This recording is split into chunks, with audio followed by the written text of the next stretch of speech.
I'd like to call the program and personnel meeting to order.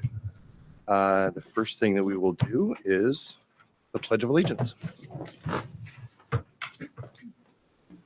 I pledge allegiance to the flag of the United States of America and to the republic for which it stands, one nation, under God, indivisible, with liberty and justice for all. Okay. An invitation for public comment.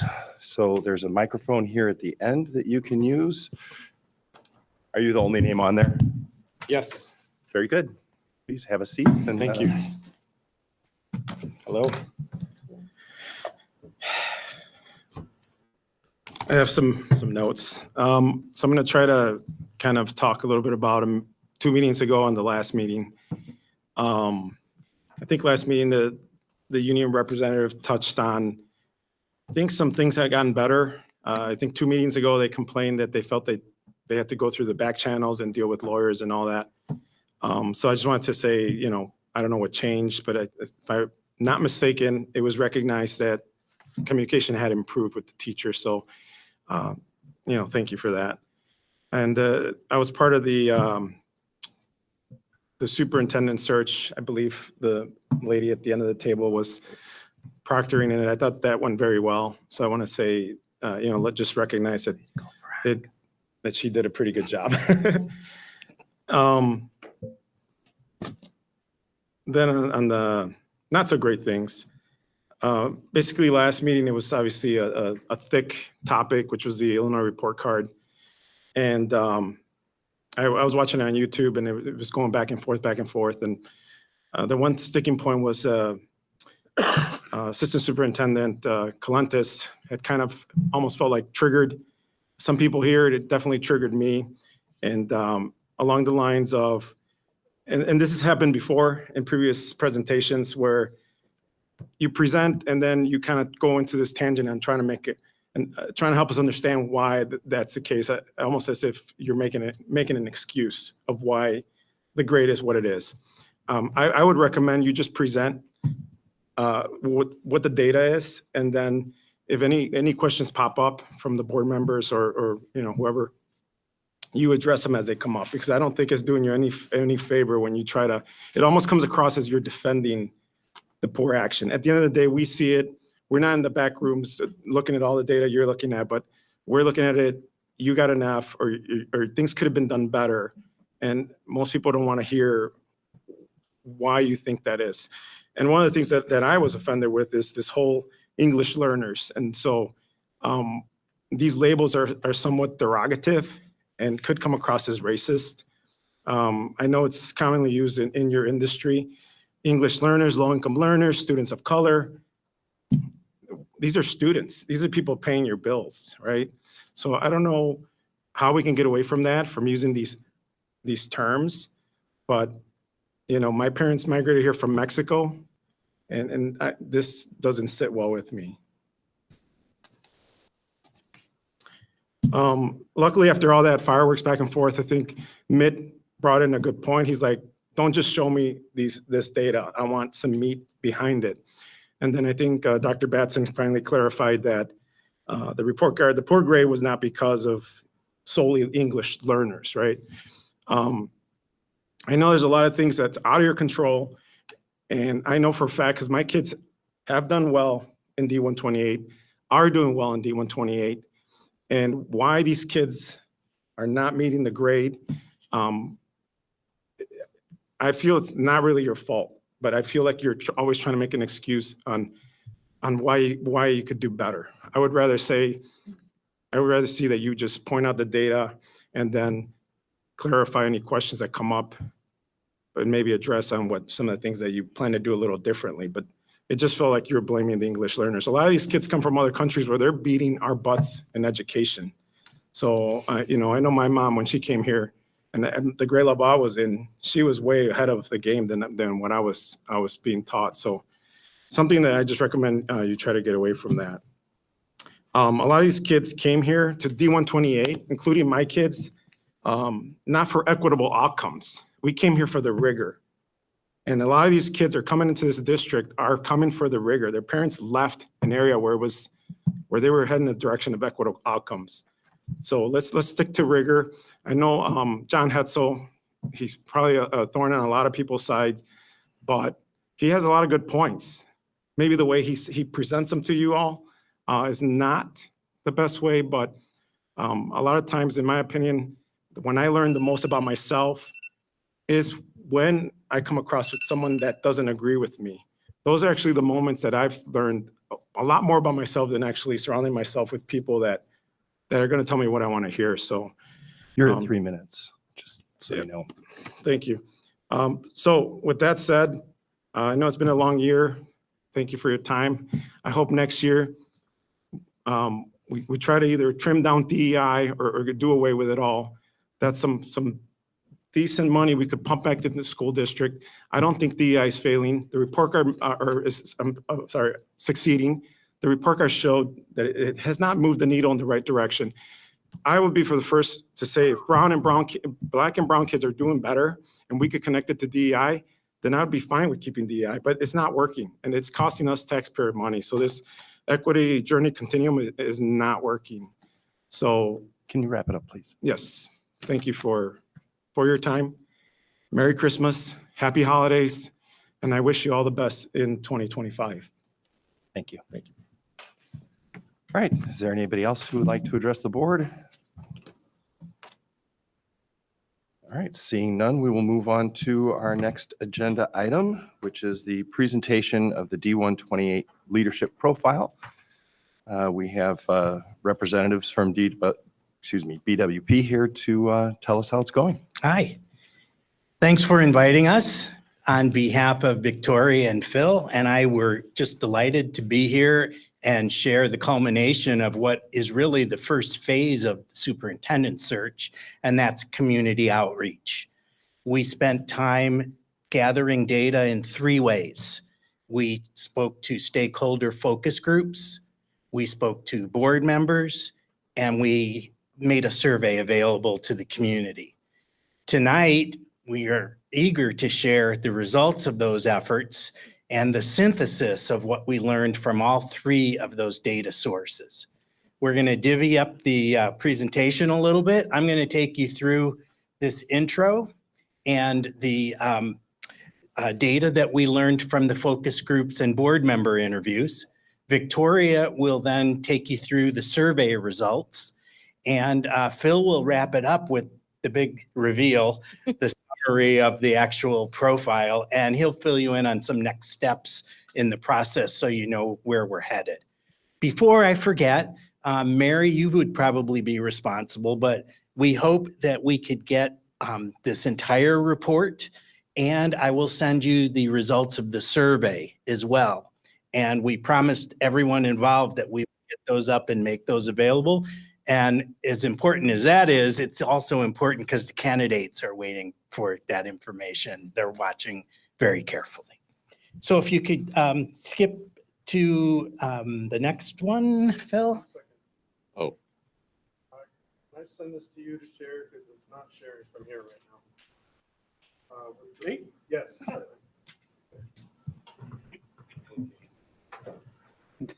Dan, look behind him.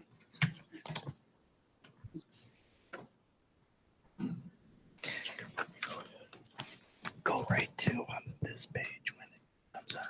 Should I go ahead or should we wait? Okay, we got a window working, okay.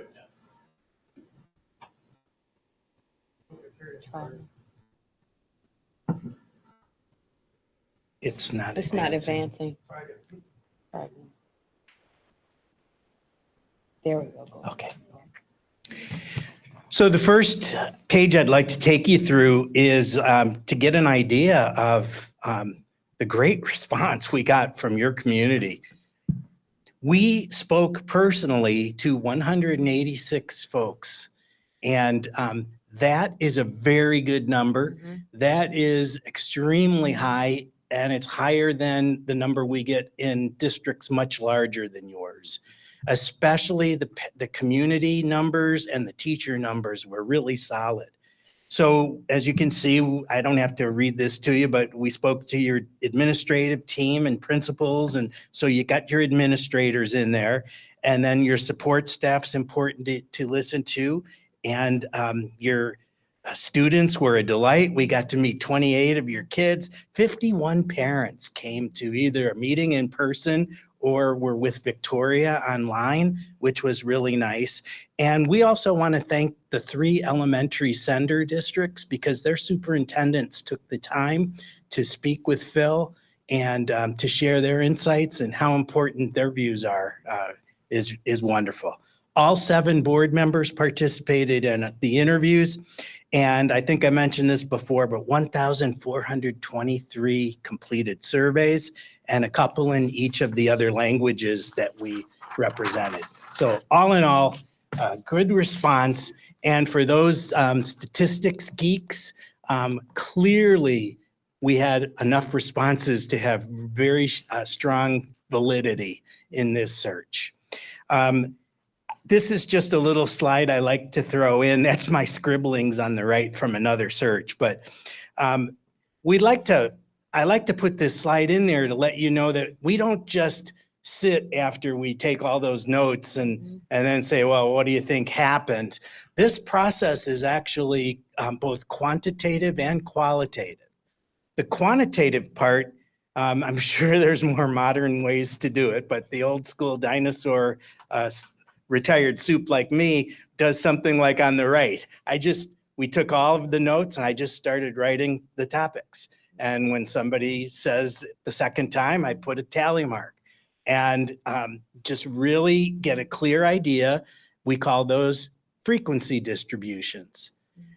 Do they completely drive the process? No, but they give us a really clear indication what was spoken. You got to pay attention to it. The other part of the process is intuitive and qualitative. Sometimes, the way I like to describe this, sometimes one person with a really unique idea is just important as 20 people who mentioned a so-so idea.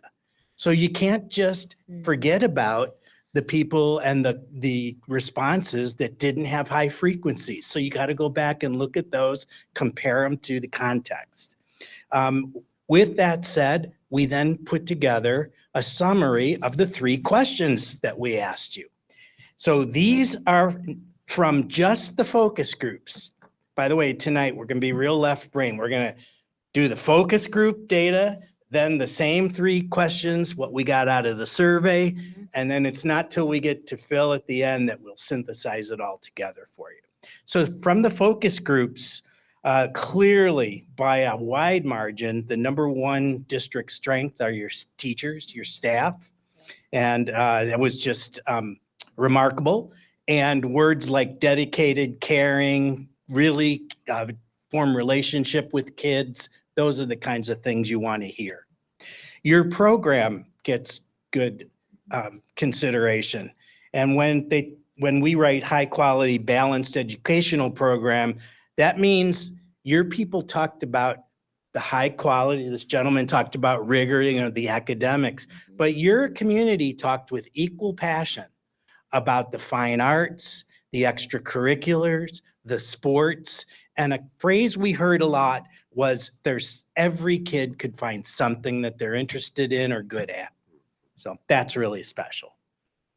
The involvement and care of your community and your parents is viewed as a strength, their involvement and their support.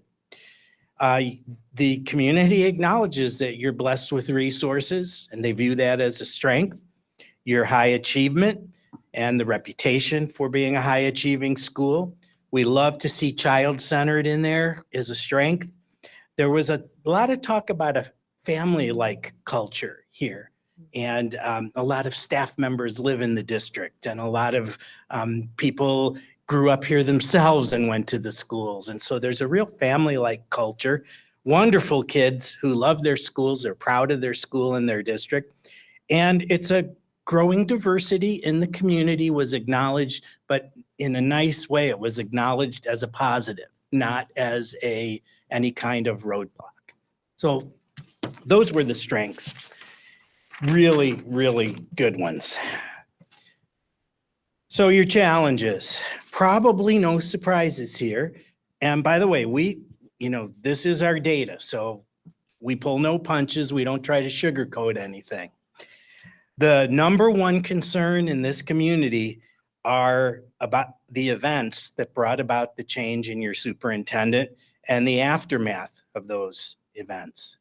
When I first started doing the data, each one of these I was putting under a separate category: lack of trust, teachers, parents unite, and then I realized those aren't separate.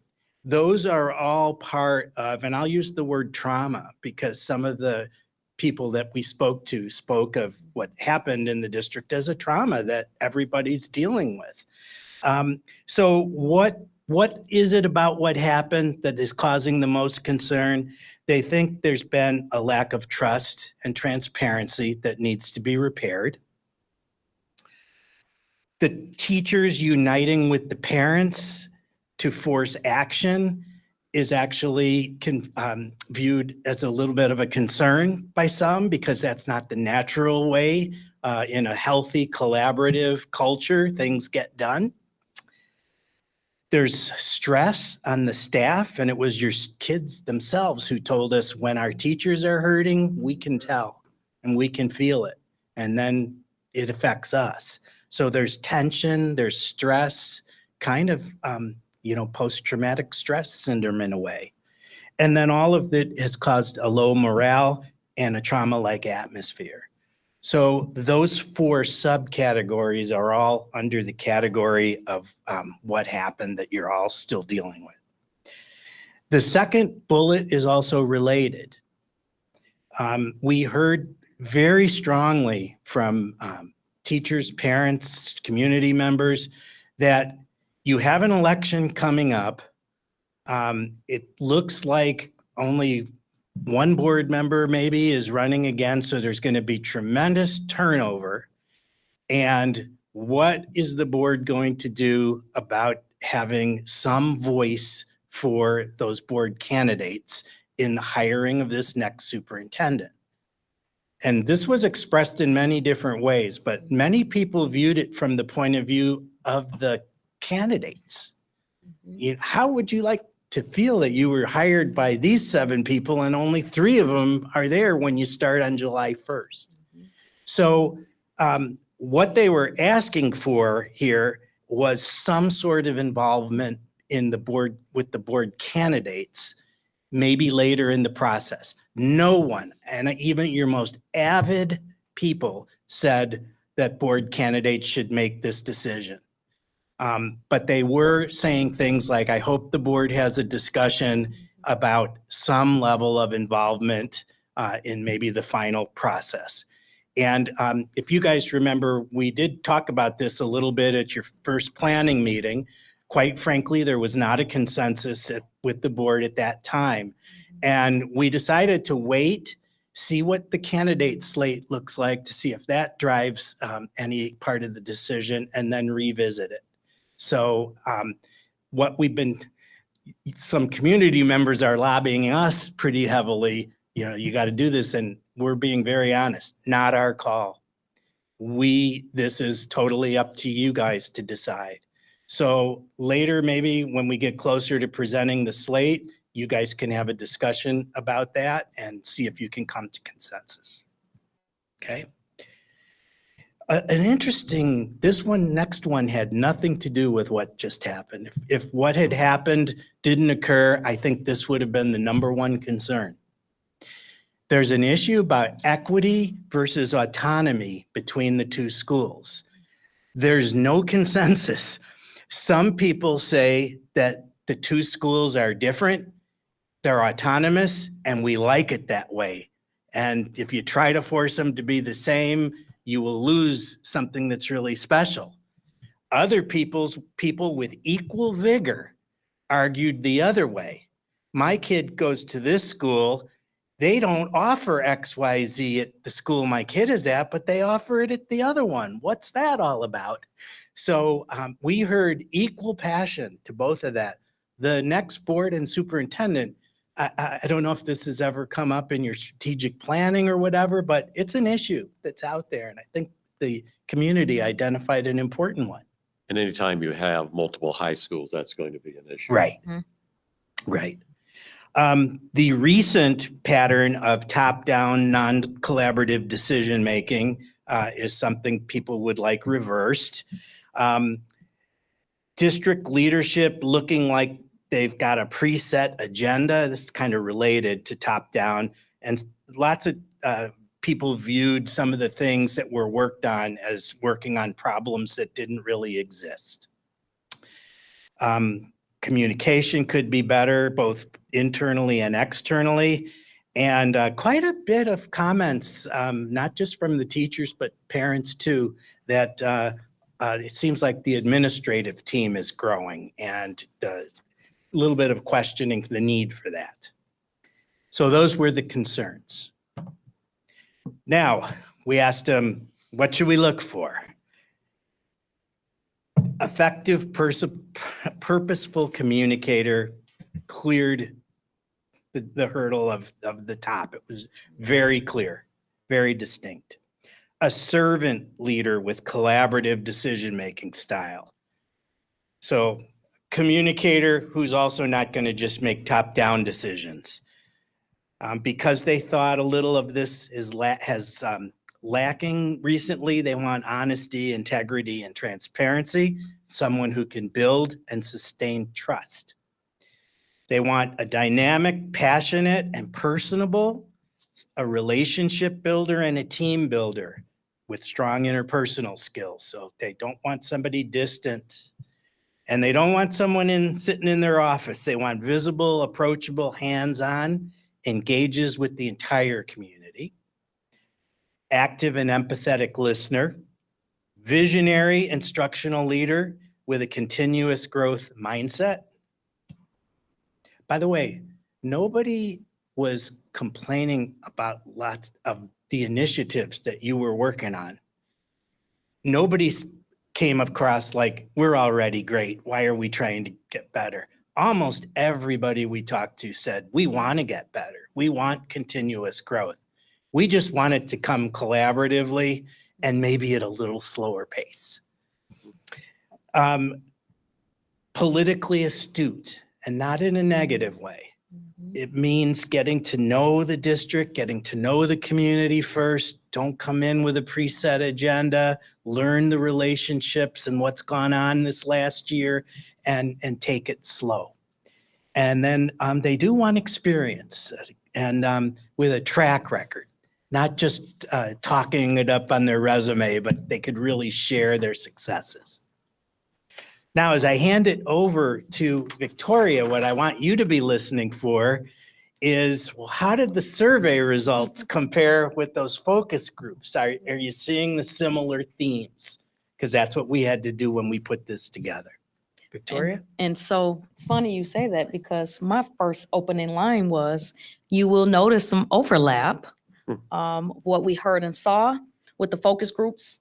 And that really is just indicative of the saturation of our data. So it really affirmed for us that what we were hearing with the focus groups and with the one-on-one interviews with the board was also showing up in the survey. So here we go, survey results. So as you can see, we had about 78% were connected to D128. There's a lot of overlap, and you'll see the little caveat at the end. So just go with me for a second here. 78% again connected to D128. 44% were either parents of students, 24% parents of former students, 15% were employees, 19% students, and 6% volunteer in schools. And I really personally love the fact that you had 19% of your students that participated in the survey. That was awesome.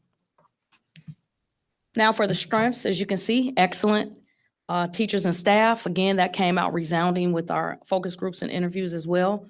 Supportive community and parents. Academic achievement, so that academic piece also came up as a pride point. A reputation of the district. Number of programs, so as he mentioned about the different program offerings and things of that nature, that also came up as a strength.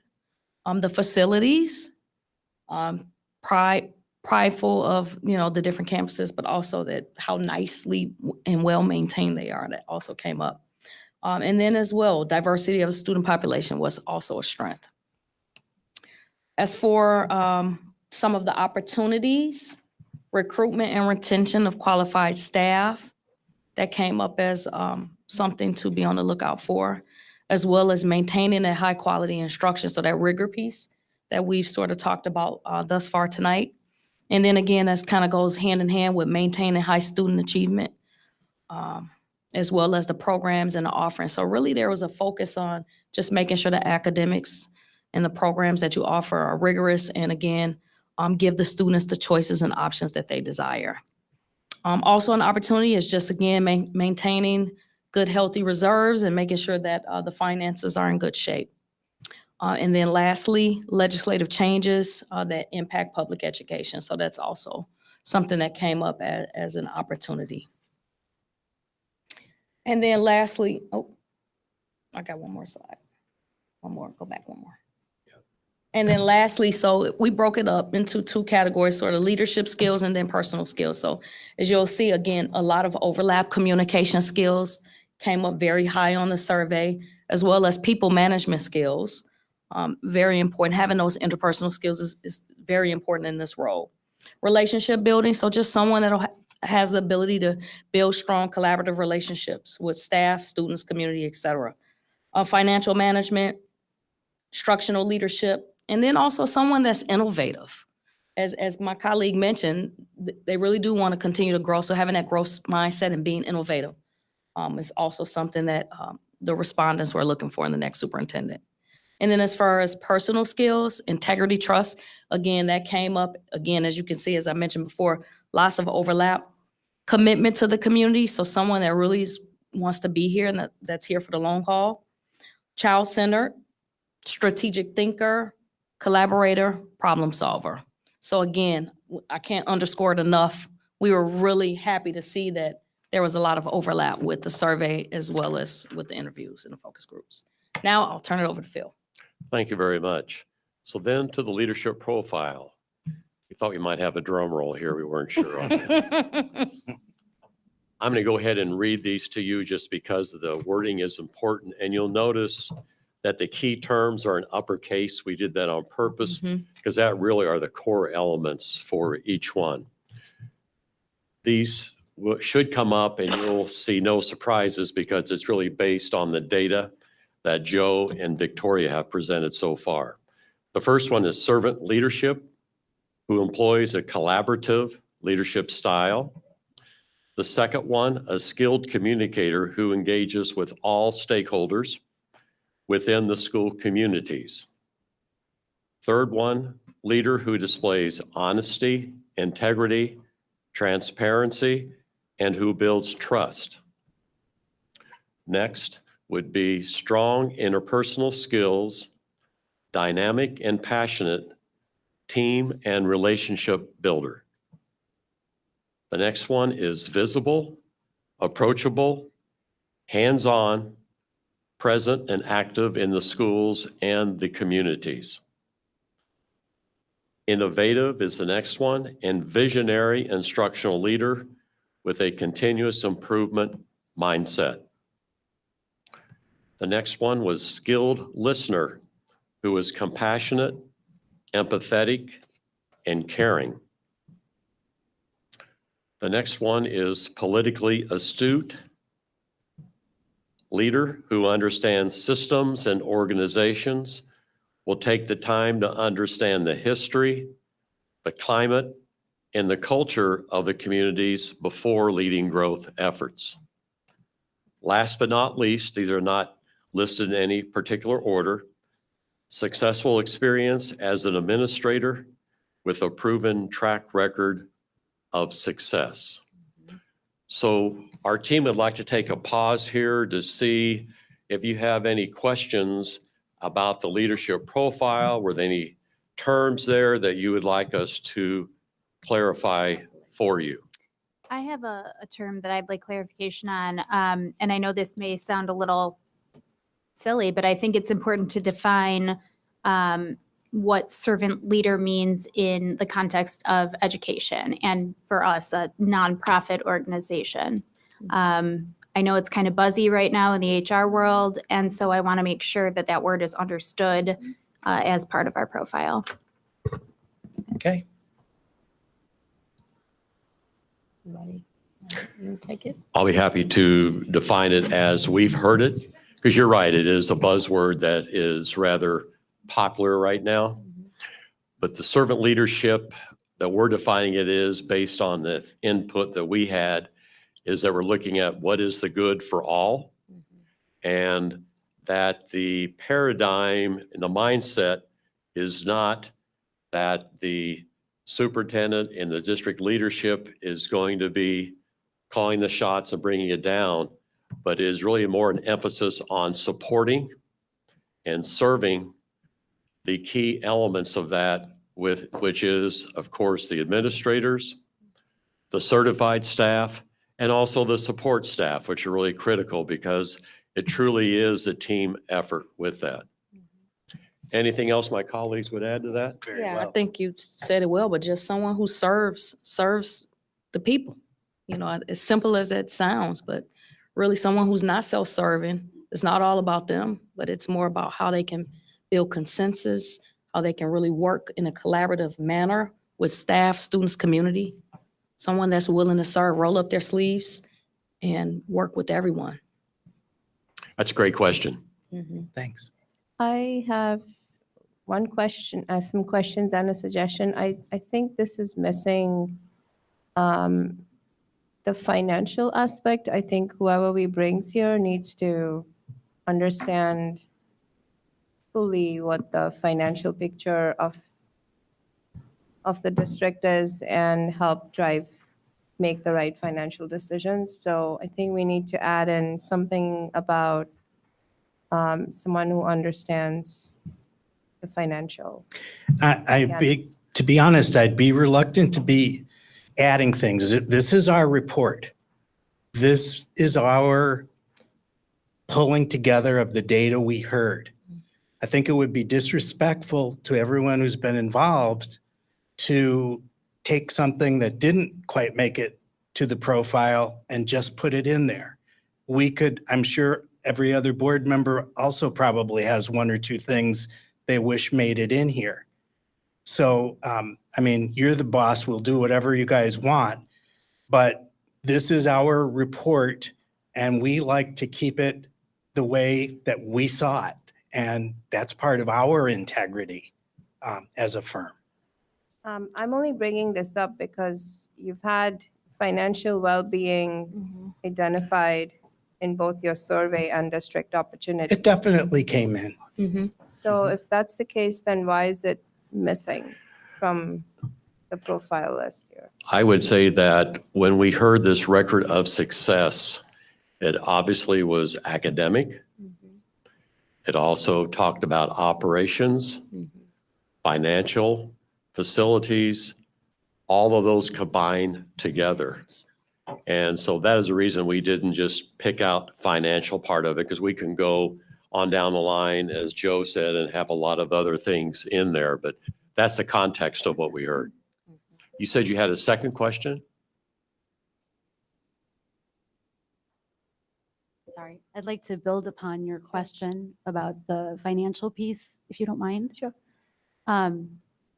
I think if we're going to roll that into another category, that because it came up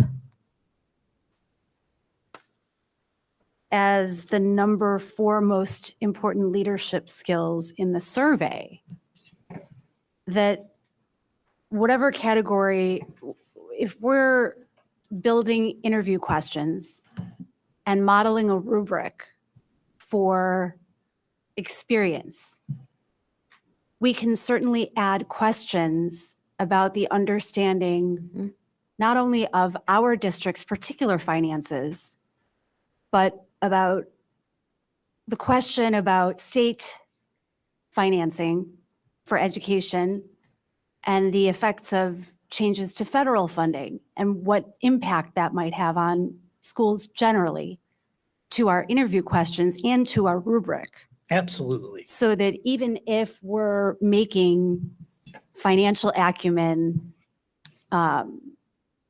generally part of another category and not including it specifically in the leadership profile, I would certainly want it captured in the interview questions and in the rubric so that we can be confident that even if it's not in the leadership profile, that we've carefully selected for somebody that understands our particular financial situation as well as the state and federal impact of how public schools and our schools are funded. Well said. I wanted to make sure you knew that the leadership profile guides your creation of the interview questions, but certainly doesn't restrict Limit them. in any way. Right. Yeah. And it is true. I mean, a good case can be made that maybe that should have been in here. I think one of the main reasons we kept it out is because when candidates see that in a profile, it's almost always an indicator that there's big issues in the district. And sometimes that is not a candidate's particular strength and they might stay away from it. And if you look to finance and the health of the finances in the district is one of your strengths. So it came out as a strength and it came out as an area to keep watching. And I was just worried about sending the wrong message. Understood. Thank you for letting me interject before you moved on from that topic. Sure. I mean, I was thinking about when we create job profiles, it's typically people have functional or technical skills, and then there's soft skills and hard skills, right? So a lot of these are what you might call soft skills. And then you have functional skills, which I would consider the aspect of instructional leader and financial acumen. These are, to me, functional skills versus servant leader, good communicator, et cetera, are all the soft skills aspect. As long as we include that in our interview process. and Absolutely. provide richness to- When we meet to have the meeting where we prep you for the first round of interviews, we bring questions for you to consider, not that you have to use. Half of the questions will be based on the profile. The other half are based on the hard skills that you were just talking about. Because we know some of those hard skills don't show up on the leadership profiles often, but you want to know about it. Facilities, if you were about to run a referendum and, facilities are important. So we'll give you questions that hit both of those, both soft and hard skills. Okay. And then my second question was, from this list, is there anything that you have seen in other schools that we potentially are missing? Or anything from this list that surprised you? Kind of two questions, two sides of the same coin. You guys want to jump in? Well, what's not in here is very nice. In districts where student achievement is a struggle or, different categories of kids are struggling while others are succeeding, all of those things often come about and show up in the leadership profile. You have some issues you're addressing, but nothing's in critical condition. If you're a candidate, you don't see any red flags for critical condition. So for me, it's more what's not in here that speaks volumes as to what's in here. We've often had to put things like that alludes to a board not getting along and it's someone who can pull a board together, things like that.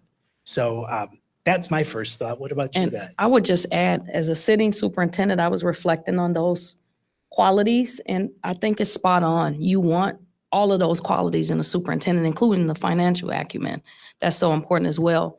But as he said, there are so many different ways in which we can go about making sure that you have candidates that meet that criteria, including what is here. But I think it's a good list of qualities that you would expect to see in a superintendent. The other area that I would point out would be in some districts, the trend in enrollment is a key one. If it's a district that's growing tremendously, that'll show up in here. Or conversely, if the enrollment is going down, that's going to have a lot of implications financially, academically, course offerings, et cetera, with that too. There's also a district that I worked with that we had to put in the leadership profile, something that alluded to not a good relationship between the teachers and the administrators and the association. And so you word that positively of, someone who can bring together. But again, people read through the lines, and it was refreshing to not have to do any of those kinds of things here. Since we're having the discussion, not to belabor it, I just think that now is our time for everybody to be on the same page. And I know we don't want to make this too lengthy, but that term record of success is such a nebulous kind of, what do you mean by success? So when you had hit on it a little bit, is it when you're speaking with our survey respondents, our focus group respondents, I heard, what came out from, what do they view as success? Is it tenure of how long they've been there, teacher retention, academic performance? I mean, what did you get a general sense of how do we define what successful experience looks like? You've hit the majority of them I was already. just going to You've done a good say, job. yep. I was With- going to say, your answer could be yes, yes, yes, and yes. It really is. Mostly, most of them, I Academics. think, view it to academic Academics. Well, I success. think that's important for us to understand as we're creating And I questions. think Mhm. the other one was the record of success from the standpoint that administrative leader is one who's been successful and is not job hopping, so to speak. Mhm. And I think Stable. that's very stable. Thank you. Stable. Mhm. That's an important one as well. But you gave a pretty good list of what they were talking about. We're Mhm. talking about record of success. I remember one of your staff members on this topic said, we've all seen people who come in and can give a great interview. They just sweep you off your feet. And then when you look more carefully and you do a little more research, well, the actions didn't match the words. I think that's another part of this, that it has to be real and not just that somebody is really a good interviewer. Because there are people like that just do really, really well in interviews. But we try to weed that out for you so you don't have to deal with it. But sometimes you can get fooled. These are great questions. What else is on your mind? We don't want you to have any questions still on your mind. I'll just make a quick comment, and thank you for all your hard work on this. You're welcome. I've seen other organizations that come off a challenging time when we sort of are in a situation where we have leadership change, and not for good reasons. And often what happens is you get a bunch of list of things where whatever the previous person was, it's just the opposite. So you wind up having this, ricochet effect of, no, this didn't go well. So whatever they were doing, we want to do just the opposite. Like the next Bears coach, Jim? Yeah, exactly. But what I see here, and while some of these things may be reflective of some challenges that we've had in the last year or so, a couple of years, I see a really strong list of characteristics, really good profile for what makes a good leader in a good organization. You might need a good leader in a bad organization or a dysfunctional organization, and those skills and their capacity might be different. But this is a good organization. We have great teachers. We have great community. And I think this is, while it sounds like sort of mom and apple pie kind of thing, this is what it should be. This is, what a strong leadership role should look like. And I guess I'm grateful that this is what came out of all those comments and all those, talked to a lot of people, and there's a similar view of where we really should be going. So I'm pleased with what I see. Jim, to follow up on that too, the three of us remarked after we were comparing our notes and what we did, the tone was very much what I will call, it's time to turn the page. Mhm. It's time to move on. Look out the windshield, not look in your rearview mirror, whatever term you want to use. But we heard that resoundingly rather than negative, negative, negative. Mhm. It was type of not thing. blistering negative. Mm-mm. It was Yeah, and that's good to constructive. know. That's Mhm. good. I just want to make one comment about servant leadership. Becky, you and I talked about that a little bit when we were deciding who to hire as the interims. I always have viewed a servant leader as being somebody who works for you instead of the other way around. Mhm. So I don't know how that comes out, Might be the how best somebody says that, but Mhm. I'm pretty sure that Becky and Ray during the interview process, they drove that point home, that they're here to work for us, That's right. not the other way around. That's right. And when you talk about a proven track record of success, it was very Mhm. easy to determine whether or not there was factual basis for that. And I think when we talk about a track record of success, it doesn't matter what somebody says. It matters what their What they- history is and right. what they've actually done. Mhm. And being able to ascertain specific examples of things that candidates talk about is, I think, what we're talking about when we say proven track record of success. And if I could Yes. just add, with our experience and our network, and, again, kudos to you all for hiring us to do this work on your behalf. That's exactly what we're going to be doing when we're looking at all the candidates. We're going to be looking for someone that meets the criteria that's listed here in that profile. So we know, trust me, they're retired superintendents. I'm a sitting superintendent. We know what a proven track record of success looks like in candidates. We know what it looks like to have experience. We know what it looks like to be a servant leader. Because likely, if we don't know the candidate, someone that we know knows the candidate. So, you're in good hands. Thing. It's hard to write a direct question that gets at servant leader. You can't ask a candidate, are you a servant leader? Right. Or give me an example, Yeah. but you get to it through the side door sometimes. Right. We'll often ask people to talk about their greatest accomplishments, for instance. So this would get into proven track record. Mhm. And there's been candidates that we've just dismissed right after the interview. And when they call us back and we give them feedback, I'll say, you remember when you were answering about the accomplishments? It was I did this, I did that. And we were looking and listening for we. So it's hard to ask directly, but I hope when you're crafting your questions, you can craft a couple that's going to get to it. Sure. I understand that there's some difficulty in tracking down feedback when it's a confidential search.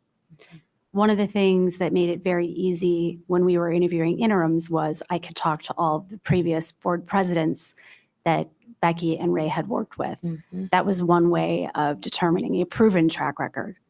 How does that work in terms of there's absolutely value in knowing people that know the candidates, Mhm. but I think there's an even greater value in being able to speak directly with people that worked with Mhm. that candidate. Yeah. How does that work with a confidential search? And when will you reach out to people Mhm. to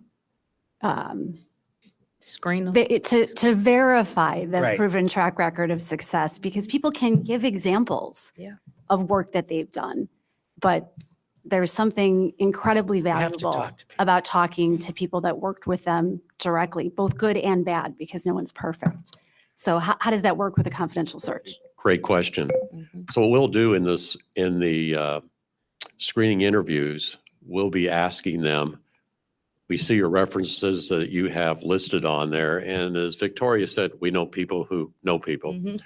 but we'll be asking them, this is a confidential search. Who have you told up to this point Mhm. that we would be able to contact? In most cases, they will say, well, you can contact so-and-so because I've already told them about this, et cetera, and we can start to do that. Another way we do it is when we network with people, we'll ask some roundabout questions. And we're able to ascertain of what we can get out of that as well.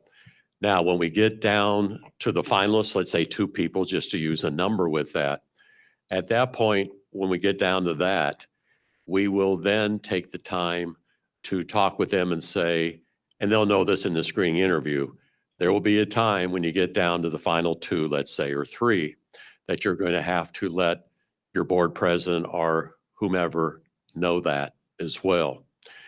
What we will also do when we get the number narrowed down is we have someone that we will contact who will do a reference check regarding articles, social media, and those things as well to go along with that. If I could I add one more? Sure, go right ahead. Okay. Often in the earlier stages when we're doing the screening and we're preparing the group of, let's say, 6 for you, at that point, on the references, sometimes candidates will put either colleagues or somebody that works under them. And even if it's still the early stages, what we have learned is we're not sending anybody, we're not putting anybody on that slate unless we've talked to at least 1 or more people who were above you, who evaluated you. Colleagues and people under you, that's totally meaningless. We rarely even read those. So if it's a candidate that we'd like to put on the slate and they haven't given us anybody, we will call them and we'll say, we'd like to put you on the slate. You've got references here. None of them were above you. I need a former board member, somebody you still trust, but I need to talk to somebody who supervised you. Yeah. And they always will do it. Yeah. And then as Phil said, when it's down to the final 2, then we tell them gloves are off. We're not only going to contact the ones you give us, we're going to call people that we know that you didn't give us. And we go even deeper. Does that get to it, Lisa? It does. Thank you. Yeah. So can we move on? Is that Yep. okay to the next page? Yep. And then these are just next steps. There's nothing new on there, but just for a friendly reminder to all of you that the last day to submit applications is this week, December 12. All 3 of us are still in an active mode on recruiting candidates, and more will be coming in. On the week of December 16, we will be doing our screening interviews of 10 to 12 candidates. It's always a rather lively discussion with our team, which is a good problem to have. How do we narrow it down to 10 to 12? Which is good to have with that. Then on January 13th. Can I ask, Yeah, how sure. many candidates have already applied? We just reached the 20 mark, and we probably have a good 5 or 6 that we know for sure are going to apply.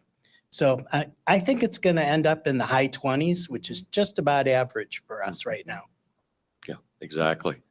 Usually, this is a general rule, with high school districts, there's usually a fewer candidates in an elementary district, just because of the pool you have. Then on January 13, I believe it's 5 o'clock, that we're going to be meeting with you, as Joe had alluded to do really 2 things. One is to prep you for the interviews, and we'll be there to help you in any way that we can. We'll be servant leaders. And then secondly, with that, we'll be sharing the slate of candidates. Will be somewhere in the 5 to 7 range with that now being closed session.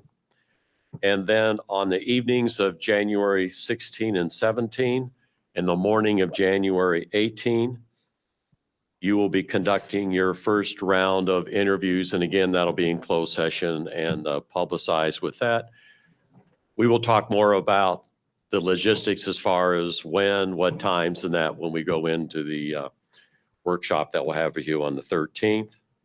And then to be determined, as Joe had mentioned before, will be if there's going to be a confidential advisory group, of stakeholders to interview the finalists. On January in 22 and 23, we'll conduct the second round of interviews. That'll be in closed session and include, typically, it will be a dinner, some type of informal conversation that you can have. We will work with you on having the candidate make a presentation on a topic that is very relevant to District 128. We'll talk more about that. And then lastly, there'll be follow-up interview questions that'll be asked specifically for each of those candidates. The other important part will be from January 27 approximately to February 14 will be to finalize the superintendent contract. And then hopefully we can do that on February 10. If not, it'll be the 24th will be the 2 dates for that part of it. The one thing that we have found when it gets down to that stage is the more work that the board has done previously on coming up with the contract with it and what the terms are going to be, not real specific, but you have a good idea on that. It helps out very much because there's a bottleneck. When the candidate is ready to do that, they typically use from the Illinois Association of School Administrators, Chad Watkins. I was on the phone with Chad recently and he's jammed because it's only one person. So the more work that the board has already done, it pays dividends in the long run with that as well. What also is helpful at this point is that your legal counsel has done many of these. Chad knows your legal counsel, so it's not going to be like, whoa, this is a curveball. I've not ever seen this before. So that'll be helpful too. Do you have any other questions for us as we close do. tonight? As far as the confidential advisory group, so I'm sure we're not your first district who has been in this position. What have you seen? What are your recommendations to us? What does it look like? What has been successful in the past? How do we honor the confidentiality of the candidates while still opening it to the transparency with our new board? So you've done this before. What would you suggest if that was a route that we chose to go? You go, you just did this. Phil just did this last week. Typically, we ask the board for direction. And what we do is have a confidential advisory group. When we start out, and by the way, if the board chooses to do that, we will facilitate that. We think that's very important because we want to make sure this is done with fidelity. And we've done this a number of times. So we know pretty much how to maneuver through that. The key points we make is there is a responsibility sheet that's there that will say this has to be confidential. The candidates will sign off on that. I'm not the candidates, I'm sorry. The membership will do that. We also talk about number one thing, this is an advisory group. The board has the legal responsibility to make the final decision. We also will have on there that during this process, the feedback we want is individual. So each member of that group will have a separate sheet for each candidate. We'll have 2 sections to it. Section 1 will be, what do you see as the strengths of the district? The second question, I'm sorry, of the candidate. Thank you. The second question will be, what questions that you think the board ought to ask further about this candidate? And they'll write those on there as well. We also go through training with them on here are the questions that you cannot ask. As you know what those are, but we go through that whole list. That protects BWP. It protects obviously the school district as well with that. We then tell everyone there that when they're finished, they'll do the following things. They will take their feedback sheets, put them in an envelope there with that. And then secondly, any materials that they have there will be collected and will be shredded with that. Those feedback sheets are then taken and copies are made for each of the board members to have to review. Who participates, do you think? What do you see working? Is it teachers? Is it community? Yeah, who- it who varies suggests to from be a part district of to it? district, but I can give you some generalities with that. Typically, it could be, depending upon if it's an election year where there may be candidates coming up, they could be involved with that interview process. It also could involve district administrators, some building administrators, some teacher and support staff representatives, usually from the union with that. The other person that we also like to have involved with that would be the administrative assistant to the superintendent that would have some participation in that group as well. And parents. Some have parents, some do not. That's up to the board. Typically, if you're going to have board candidates on there, they are also serving as parents. So you wouldn't have both on there. Usually you'd have a combination of the both or one or the other. And what is how many people before it gets Very. It varies, but we try to keep it in the 9 to 12 range because we want to keep it manageable with it. And where do you see them in this process? In the 5 to 7 people or down to the final 2 or 3? That would be, go ahead. Almost always it's just for the finalists. Okay. Yeah. Well, that's why you've done this before, so I Mhm. defer to you of how this works The- best. You were very perceptive in that the size is really important. Where this process has gotten unwieldy for us in the past is when the board has insisted on more numbers. And it doesn't help the outcome and it just makes it messy. Mhm. So it's just to follow up what Joe said, typically it's between round 1 and round 2 was when that would take place. I think the primary concern we're trying to solve here are the number of people that are running for a board seat because, those that are up for election are not, a large number are not running. So we will have some new board members. Right. And while there's more people running than open seats, there's not a significant number more. So we can pretty much assure that a large percentage of those people will be Will be board involved. members. And I Right. think, Joe, you hit it on a good point earlier in that it may be helpful for those candidates also to be able to meet with those future board Absolutely. members. Very much so. Just to Mhm. get their understanding of, who they're going to be working with in the That's right. future. Right. So I think there's some Helps the logic candidate. to it. So I think we need to, we'll take some opportunity Right. between now and January to sort Exactly. of go through that Thanks, and Jim. make sure that we get the Important right. discussion for you guys. The other important thing I failed to mention, it's pretty obvious, but I want to make sure you know what we do this. We orchestrate it in such a way with help with the staff from the district. A couple things. One, it's done offsite.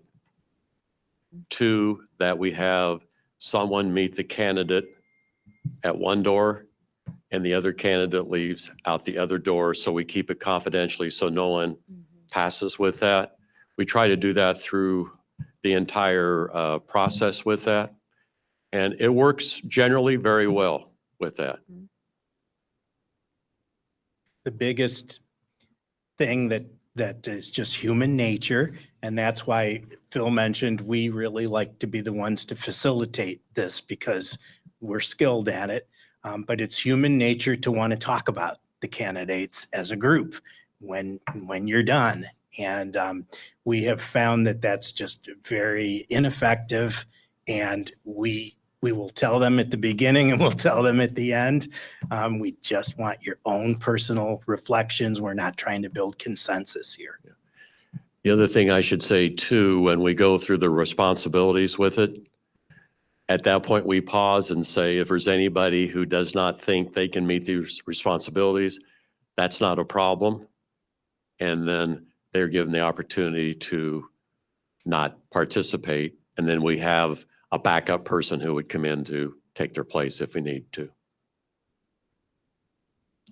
I had two questions. One is you mentioned the board can be working on the terms and such effectively to make the contract process go faster. So question, I guess, for us is when do we do that? And do you have a list of here is what the board should be prepared with? Yeah, we would typically talk about that in the closed session that we would have when we're slating the candidates. We'll talk about that. Okay, thank you. Mhm. And then I am curious as to if we were to have a confidential advisory group, and let's say they are made up of all the board candidates, why would we not ask them for a consensus? I mean, eventually, a group of them are going to be on the board and they'll have to work towards consensus or not, but why would we not put them through a forced rank between 1 and 2, the way that we would vote for it? Here's the reason we do that. Based on experience, we want to see individually what their perspective is rather than having it being collective, Group. because then it becomes a group think with that, and that's not what we're looking for.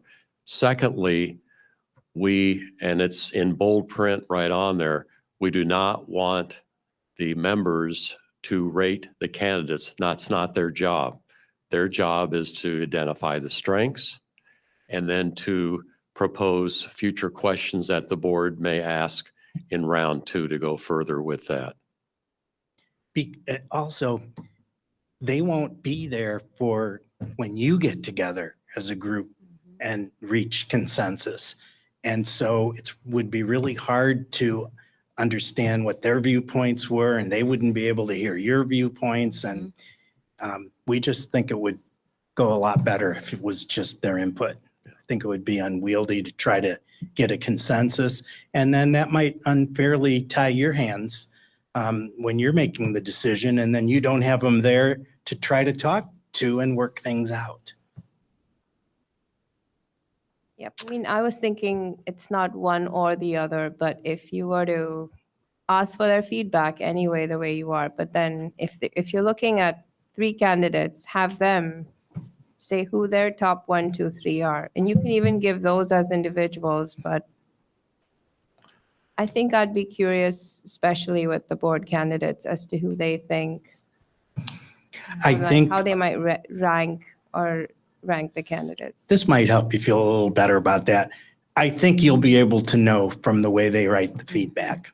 Yep. Yeah. Is there anything else? Well, I think we would also just caution that to rely too heavily on another group of individuals who may or may not end up in our positions in the future may end up kind of effectively making it feel like we are somehow absolved from making those choices on our own as the elected board. I mean, that's my feeling. I don't want to deflect any of that responsibility away from the objectives of our position. Thank you. Yeah, I mean, that's not what I meant, but okay. Yeah. As we said before, we'll have further discussion in that closed session. As we close out tonight, is there any other questions that you'd like to ask us? We really appreciate the cooperation that we've had from everybody, from the board, from the group that we just love to work with, are the students. They really are very insightful, but the whole group was very great. Everyone was on time. It was well organized. Thank you very much for doing that as well.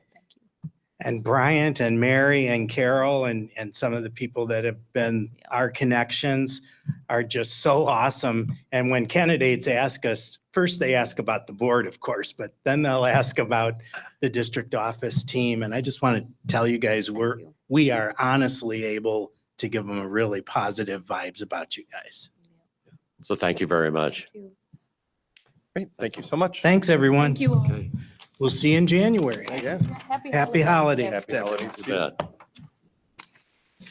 Okay, we're going to move on to the items for discussion. The first one is the Explore Multiple Paths Curriculum Guide and Course Selection Board Update. I'll turn it over to Dr. Clemens.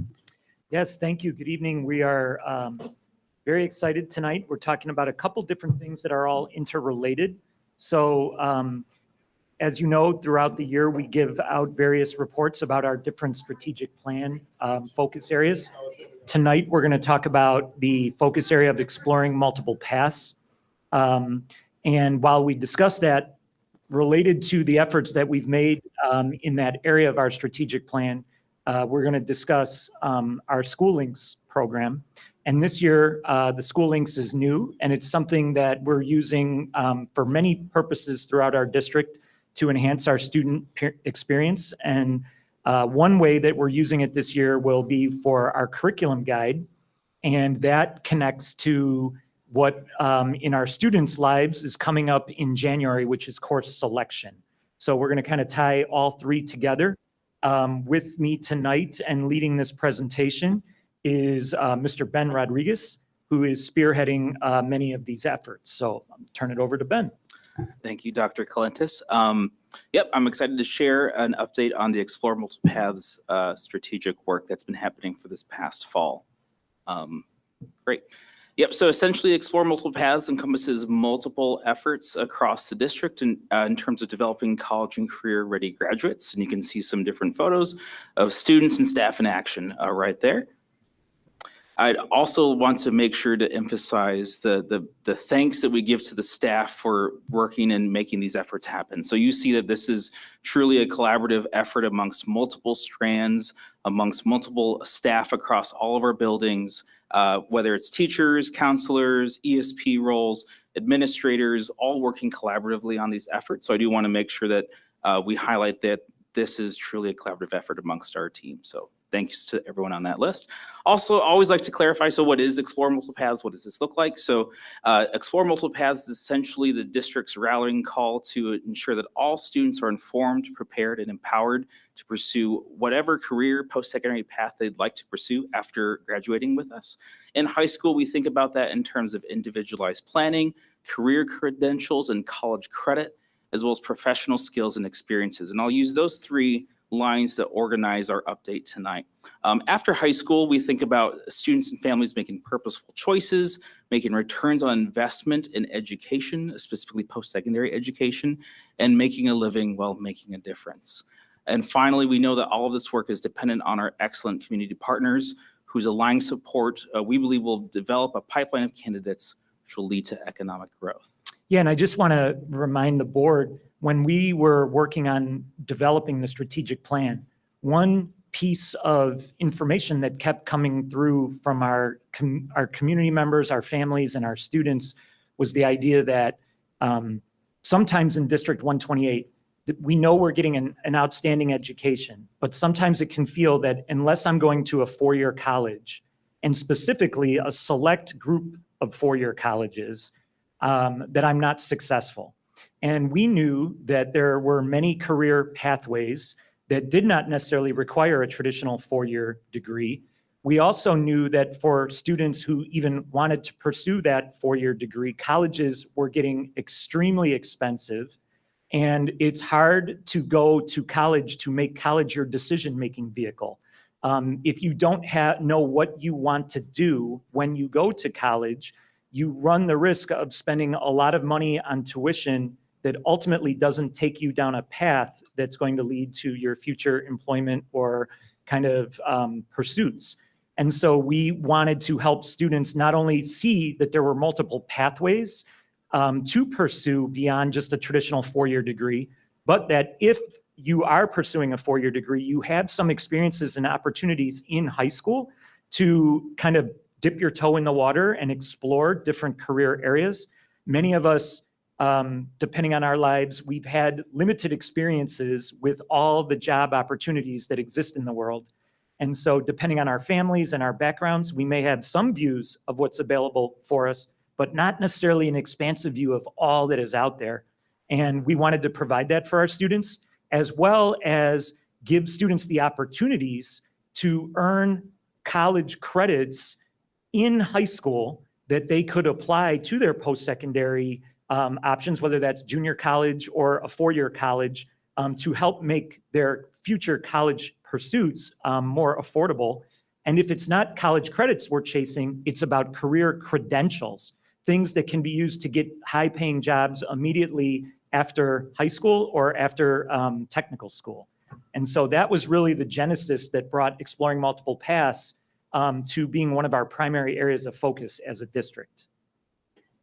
Agreed. So this slide here organizes our Explore Multiple Paths updates into those 3 different areas: the individualized planning, the career credentials and college credits, professional skills and experiences following that. So we've tried to organize what we saw in 22-23 and comparing it to where we are in 24-25. So in terms of individualized planning, you see many of those services that were ongoing. In 24-25, we can report that all of those services are happening in a unified approach through something called the Daring Journey. This is our system for students to plan career, post-secondary, and financial aid and development as they move through their high school system, and also leveraging School Links, that tool that Dr. Clentz mentioned earlier, to unify all those planning processes in one system.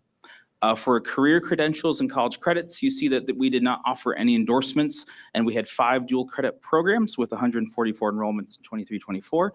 Now, though, through the strategic work of all the folks we mentioned earlier, there's a strategy and system in place to scale out those dual credit, those early college credit opportunities.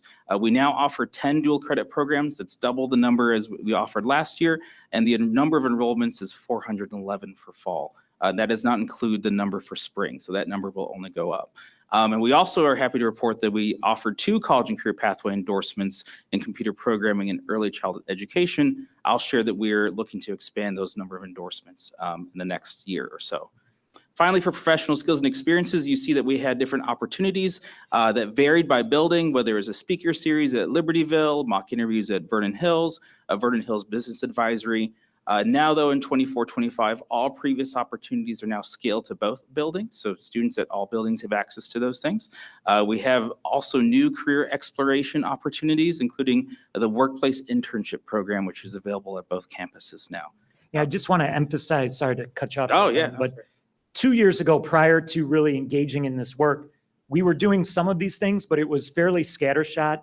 And it was departmentally focused. So our counselors in student services did some things, our CTE department did other things. When we made this part of our strategic plan and we put Ben in the position as Director of College and Career Readiness, in 2 very short years, what you see is his ability to marshal all of the talent in our system and our resources to create a systemic approach to this effort that is impacting all students at Vernon Hills and at Libertyville and transitions, our 3 buildings, right? And so in 2 short years, we've made tremendous growth. And what you'll see tonight are some of the steps that we're going to take to continue this. One thing I do want to point out is while we've been doubled our dual credit programs, we may not see that exponential growth every single year because, as many of you know, dual credit programs require teachers to have special certifications. Often they need to be adjunct faculty for a college, and you have to have a partner institution that offers that credit. So we've made very quick gains in that area. We have plans to continue to scale that up, but I just want to let the board and the community know that we may start to see that number slow in its growth a little bit as we start to need to develop some of our staff credentials, which requires professional learning on their part, and identify different institutions that we're going to partner with that offer high-quality programs for our students. And in some cases, it takes a couple of years to get that credential. Yes. Yes, yeah. In some cases, it's a master's degree in the content area. Right. And that doesn't happen overnight, yeah. Can I ask a follow-up question to that point since we're discussing it? Just quickly, there's some dual credit legislation that's been proposed in the Illinois General Assembly. General Assembly. Thank you. And I'm concerned about if that doesn't, I'm concerned about how that could impact high school teachers being allowed to be certified and its impact on our students and this program. Is that something you could speak to? Yes, the legislation referring to the Dual Credit Quality Act and proposed amendments to that particular piece of legislation. Yes, that piece refers to different components, including instructor credentials, the professional development plans, the credentials that the teachers might get to earn those credentials. It's definitely something on our radar. Something to note is that those proposals were a part of the legislative sessions last year. They did not get approved, and so they're going again through the legislative process. So we're monitoring those. We'll see what that ultimately comes of it. But what I am happy to report is that we have some great partners in the College of Lake County that will help us navigate that locally as well. So whatever happens state-wise, we'll see. But at the same time, we have a great partner in CLC help us locally. Great. All right, and just a quick dive into those three areas for individualized planning. This refers to the Daring Journey and School Links, and we specifically talk about career, post-secondary, and financial planning. We want to highlight that those experiences now start in 9th grade. We have unified planning services across the district, as well as the unified planning platform. This Daring Journey is our PACE framework, which is a legal requirement that we are now fulfilling. The thought is that we see the version 1.0 in the bottom left corner, and the goal is to scale efforts thoughtfully over the next few years, knowing that we want to offer services and systems to students, but we want to make sure those services are done well in a way that honors staff capacity, hence slowly moving towards that process. I also want to highlight what we're currently leveraging School Links for in 4 different areas. High school planning, I'll be sharing a little bit about the curriculum guides here in a minute. Career pathways, that PACE framework that we mentioned. Additionally, we're using it for our post-high school planning, so career tools, post-secondary institution search, making lists of colleges, those kinds of things, as well as service and system data reports. So, CCRIs, reporting students earning those credentials, post-secondary data, and of course, we're also using it to leverage our work-based learning or our internship program. So I want to thank the board for their investment in School Links, knowing that this is that centralized platform, so that way students can have access to all of these opportunities in one place, as opposed to going through several different systems to access these things. I want to also highlight Daring Day 2024, which was a great experience that staff put together for students. This was an opportunity for partners to come in and talk to our students in a career fair and guest speaker format as well for our 10th graders. 10th graders also did a lesson in School Links to help them identify what their first thoughts are about career goals. So just to give an illustration of what that PACE framework looks like in action, would be an example would be Daring Day. For career credentials and college credits, we're going to highlight first the 2 pathway endorsements that we have available for students now. So I've received some questions about when did these become available. We just got approval from the state in May of this year. So now that we're moving into the next course selection cycle, this is the time to start talking to students, say these opportunities are now available for you. So we have those 2 in early childhood education and computer programming. And just a reminder of what those endorsements are. Essentially, these are similar to the seals of biliteracy students can earn. They go on the student's transcript and diploma to show that students have completed rigorous experiences, skill development, and a set number of early college credits within a particular career pathway. So it's very nuanced work focused on these specific pathways. Can you address that we are on the road to meeting legal requirements? Great. Yes. So we have legislation that states that districts of a certain size must offer certain numbers of career pathway endorsements for each graduating class. So we need to offer at least 1 for the class of 2027, 2 for the class of 2029, and 3 for the class of 2031. So we're on the road to meeting the 3 required by law. Although in talking to staff related to this work, they'd like to see endorsements offered in all other pathways as well, beyond the 3 minimum. For dual credit, this is again transcripted early college credit. As you can see in 23-24, we had 144 enrollments, and these were those dual credit courses. You'll see now though that we have double that amount, and we have 411 students in fall only. Something to note about these early college credits is that they are a little different from AP courses. They're both college level courses. The difference is that there's no test at the end of the course that students must pass to earn the college credit. Rather, they engage in the course and whatever grade they earn on their transcript at the high school level, that's transcribed at the college level as well, which is a great opportunity for students, knowing that they can take away college credits as a high schooler. That'll help them move through a degree faster and cheaper. For career exploration, these are just different opportunities for students to engage in professional skill and experience development.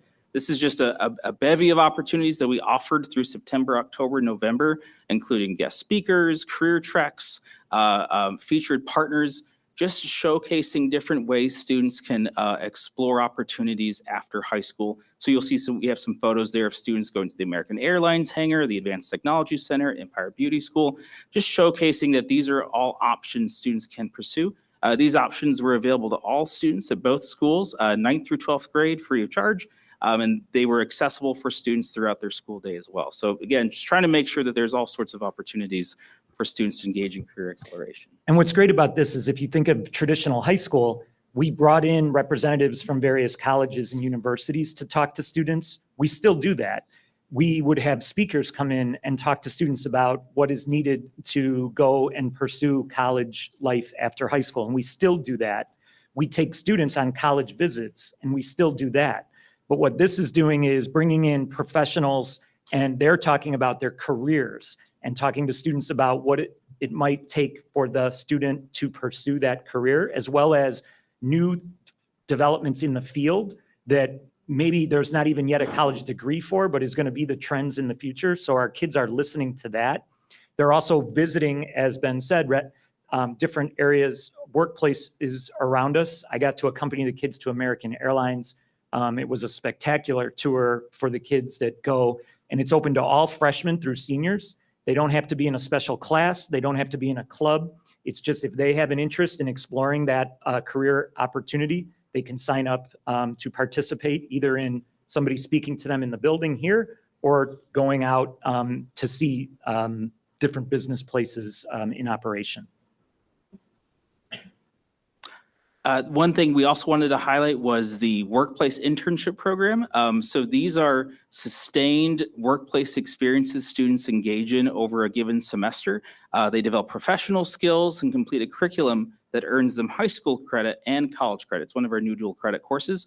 Part of this experience is for students to build a professional network with local colleagues in their area. So we just want to highlight this program as a great opportunity for students to try a career while still in high school. So we want to thank our partners for taking on our students. One last thing for career development and exploration is that for summer and fall, we've had over 75 students try these early opportunities. All right, we want to talk a little bit about what's next and some challenges we see on the road in terms of these three areas. For individualized planning, the goal is to continue to scale out that daring journey, that PACE framework with different activities, to increase students' ability to plan for career, post-secondary, and financial literacy purposes. We want to leverage existing time and space. The thought is to eventually use this through an MTSS process, right? We consider this a tier 1 intervention for students. So eventually want to think about what does tier 2 and tier 3 look like for our daring journey. We also are thinking strategically about how do we leverage schoolings for more of those internal processes, again, to make it that one-stop shop for students and families to explore things, whether it's scholarships, volunteers, course selection. In terms of challenges, we know that as we think about services and activities for students for planning, we know there's limited time, space, and capacity for those things to happen. So venues, time for students to engage with professionals on planning these things. So that's something on our radar for sure. Career credentials and college credits. So we have 3 new dual credit courses becoming available for students in this next course selection cycle. You'll also see that we have new career pathways in development, including engineering and CAD, and education as well. I wanted to note that District 128 earned a grant from ISB to develop a career pathway for future educators over the next 4 years. And also we want to note that Tech Campus can partner with us on certain pathways. So they offer certain experiences specifically through them. We want to leverage their services to build pathways collaboratively with them, one of those being the CNA program. In terms of challenges, we understand that obviously there's costs and credentials to these things. So far we've focused on our partnership with CLC. but knowing that there may be other partnerships with other post-secondary institutions, other universities, that implies credit costs for students. So with CLC, we have a great partnership and the credit is free. If we were to align for a dual credit program with another post-secondary institution, there may be credit costs for the students that we'd have to think through. The other thing is instructor credentials, knowing to Don's question earlier that these may take multiple years for instructors to earn those master's degrees to offer those college courses. And just quickly, it's something that I think we can foresee as more universities and colleges become interested in seeking different revenue streams. They will begin to offer a lot of dual credit opportunities, I believe. And as a district, we're going to need to be very thoughtful about which we want to offer, because there will be varying levels of cost associated with those and quality. And so we're going to really need to think through our process for bringing some of those, not all dual credit options for kids might be ones we want to pursue, nor be ones of the same quality as others. We don't yet have a fully developed system for evaluating those, but that's something that's on the radar for Ben and I as our work develops. Thank you. And finally, for professional skills and experiences, we'd like to continue to refine those career exploration opportunities, leverage data from school links in terms of career interests, connect with existing courses and groups to make sure that students have more access to these opportunities. And we want to develop new opportunities with our local partners, including through a District 128 Business Advisory. In terms of challenges, if we would like to scale out opportunities to more opportunities for students or more nuanced opportunities for students, nuanced opportunities could include information interviews, job shadows, micro internships. That would require additional building level support. Next slide. There we go. Thank you. All right, and now we'd like to kind of shift gears and talk through the curriculum guide refinement process and showcase that it's now in school links.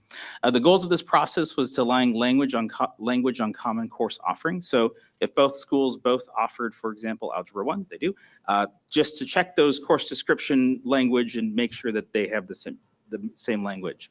And then, of course, just general cleanup of course descriptions. Yeah, and I think this is, we heard our hiring firm talk about the question of the kind of standardization versus I can't remember the way they phrased it on their slide. I wrote it down. But the idea of, is it one school offering some things and other schools offering different, or joint offerings at both? What we had previously was curriculum guide for Vernon Hills High School and a curriculum guide for Libertyville High School. And while some things were the same, there were a lot of things that were different. What we've done over the last year is work within our system to say which of these differences really should be in common and which of these need to remain separate for various reasons, whether it's facilities, whether it's different needs in the community. But we've really undergone that process of saying, where should we have equal offerings for our students at both buildings? And School Links now allows us to have one central place instead of each building keeping separate documents. It's all been migrated over to School Links and is able to be customized for Vernon Hills and Libertyville, but it's one kind of system in place for all students and all families across District 128. Which I think we have some, there was a slide there. Oh, yeah, no worries. Kind of stole your thunder, sorry. No, that's great. No, that's great. Yeah. So just to kind of quickly share that process of refinement, we did a curriculum guide audit where we reviewed the guides at both buildings. Department chairs came in and collaborated on those common course descriptions. From there, the Explore Multiple Paths teams went through and developed career exploration guides, which we'll show in a second here. We looked at the overview materials. The teaching and learning team condensed those opening contents to increase accessibility for families. From there, we uploaded materials to School Links, and now those guides are available in School Links for public perusal. So there we go. In terms of those guides, when students are in School Links, they default to their school's curriculum guide, so there's no need to search around. There is a public link, though, that defaults to all schools. We wanted to highlight that when the general public goes to the curriculum guide, to just be sure to select which school you'd like to see. Otherwise, you'll default to everyone. And then we'll go to the next slide. Thank you. The overview, so I'll kind of walk through each of those sections on the far left corner.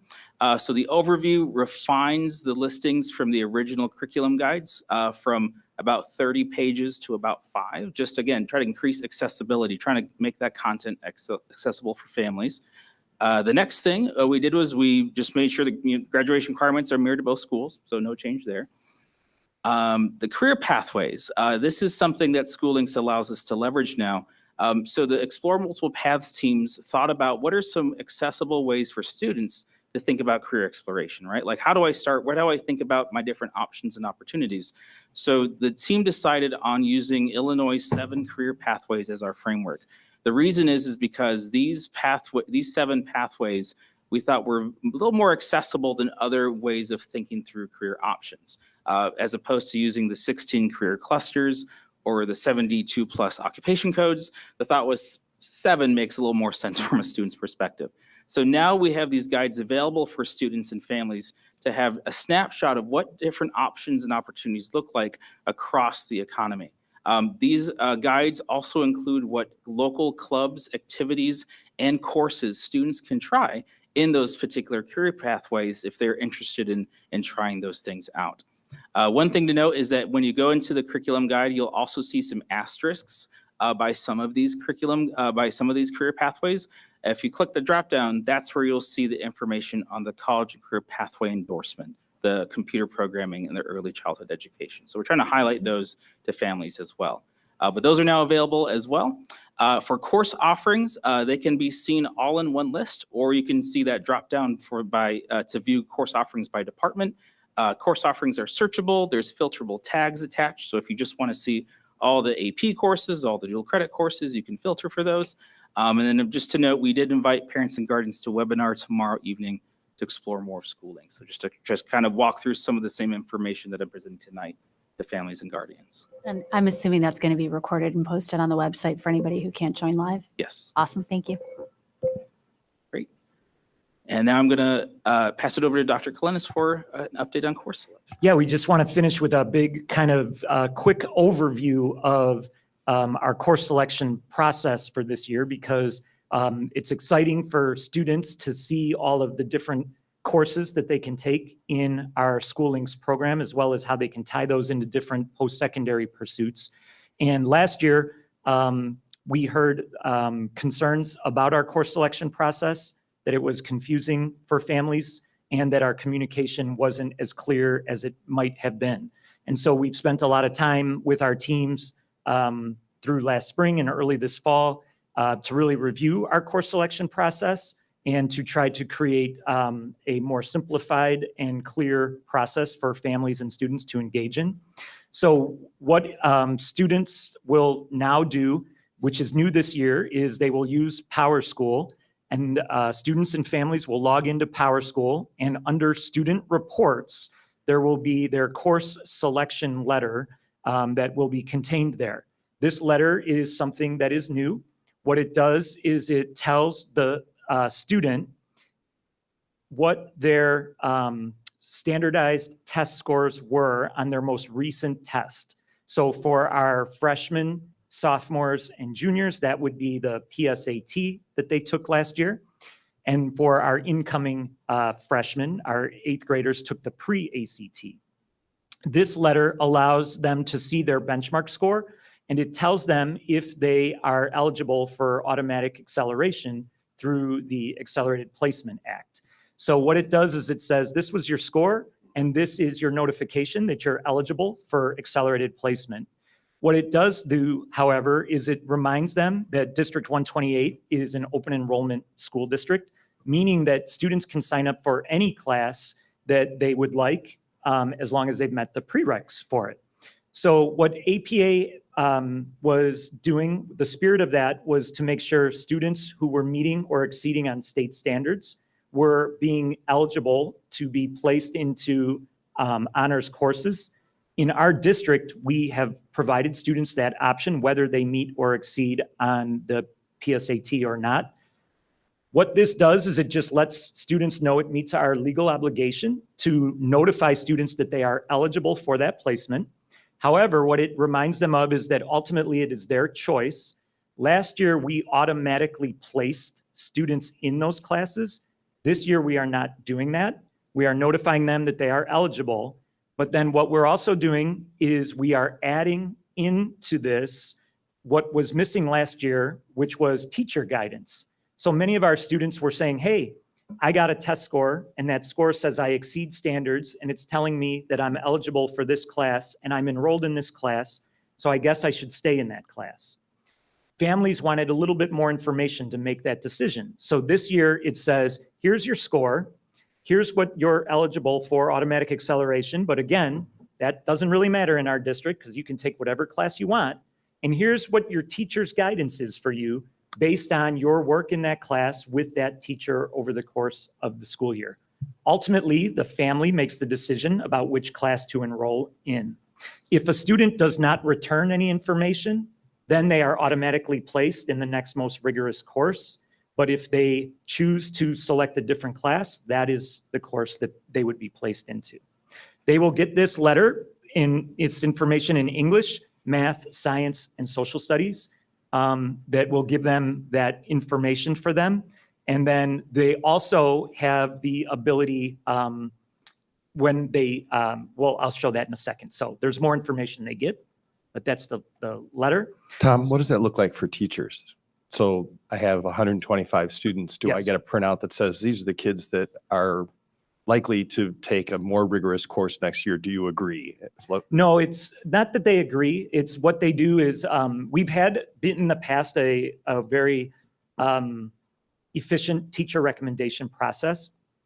So what teachers do is they'll go through their student list and then they will make their guidance based on the student's performance, saying, this is based on what I'm seeing from you this year and the discussions we may have had, here's where I think you would be successful next year in the courses that are available to you. So it's not like necessarily a confirming or rejecting the guidance of a test score. It's just the teacher saying, based on my experience, based on my work with you as a student, this is my guidance for you in terms of a course that you would be able to take next year. And does that show up in Power School or, so it's really Directly seamless? on the letter, yeah. So it's all integrated. So the student has all the information in one place. So I know what my test score is, and I know what my teacher guidance is, right in the same place. So I can talk with my counselor, my parents, my caregivers about what decisions I'd like to make. And then can you explain accessibility for parents then, how parents would go about seeing that? I assume they'd log into their kids. Yes. Okay. It And is they would see available. the same thing. Yes, on their Power School. That is correct. It's great. And then to help students and caregivers, we've also condensed all of our resources into 2 pages here. And this is the same for Libertyville, virtually the same for Libertyville and Vernon Hills. There are still some slight differences, but essentially the same information being delivered. So families will get the general information and resources where everything they need is on, we're looking at the left-hand document. There's guidance from counselor resources. There are department resources, things like what is the difference between honors geometry and college prep geometry? They would go to the department resources for those types of things. We have a homework calculator, and so students can kind of determine their amount of time that they may need to spend outside of school if they select various classes. We also have information there for students on the curriculum guide so that they can look up all the courses. Down at the bottom, you see the different colors. That is, if I'm class of 2026, I click here. This is all my information for juniors, all the information for freshmen, all the information for sophomores, all the information for seniors, organized in a very straightforward way. And then when students are ready to prepare to make their course selections, they follow these 4 steps. These are the 4 steps that caregivers can work on with their children to say, did you do step 1? Did we do step 2? Did we do step 3? Did we do step 4? Which then leads to the counselor appointments where the students will actually meet with their counselor and make the course selection. This is a vast improvement. This is a new process using Power School to manage the whole process. But I'm really impressed with how comprehensive And what a vast improvement this is to the system. Well, thank you. It's definitely I wouldn't say a new process, but a revised process for sure, with significant changes from last year and years past. I'd like to say, that the Student Services Department, specifically Dr. Andy Young and Jenny Getch, really had the biggest impact on taking all the feedback we received last year, putting this process together in a way that we believe works for students and families, but also for the back end, all of the counseling and all of the data that needs to be done in order to efficiently navigate this system. So thank you for that feedback. Yeah, excellent work. And I just want to summarize, and even though this streamlines and updates the process in a very easy to use format, it does culminate in counselor appointments. So if any part of this is confusing or overwhelming for a student or their parent, they still have access to the counselor to answer their questions, get additional information if they need it, and help them make the best possible decision. Yes, that counselor meeting is so important. And what we're hoping to do here is help our students be prepared to maximize the time that they have with their counselor, so that these types of things can be done. And because the counselors are very committed to meeting with all of their students, but their time is of course limited. And if a student hasn't done some of the preparation on the front end, sometimes those meetings may not be quite as efficient or impactful as they could be for when a student has done these steps in advance. So our goal really was to help the student, the family, and the counselors really make a thoughtful decision about course placement, working as a team together. That this definitely reflects that. Thank you.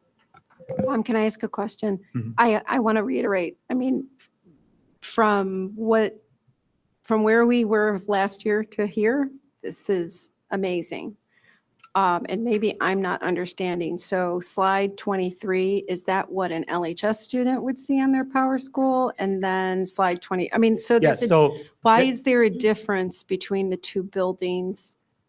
What we're was- just showing you, so yes, Vernon Hills will have the exact same thing on their Power School. Yeah, And one of the things, our student services departments worked together on this, so we didn't have a Libertyville process and a Vernon Hills Okay. process. So this letter is showing Libertyville's, but Vernon Hills would have the Vernon Hills version of this. but all students, regardless of what building they're in, are going to go through step 1 through 4.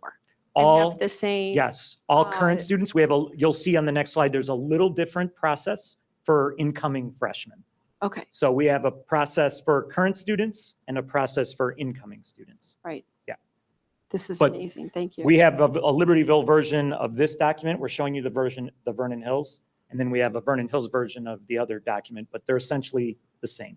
Right, but there's no difference in the process depending upon. the Subtle school. little differences in just some of the minor steps, but not in the major things. Okay. Yeah, there are still some little the two schools some have, like some of their office responsibilities, people have different roles in different buildings. So some of the feedback, it's not one size fits all, but each building adapted it to meet the needs of its building while maintaining like the same kind of core focus for parents and kids. Next slide, please, Dan. So speaking of incoming ninth graders, we're super excited because right when we get back from winter break, our eighth graders are invited in for orientation. And so their process is also been reviewed and streamlined. It will begin in January and concludes in early February. They start with the eighth grade orientation, where we welcome students into the building.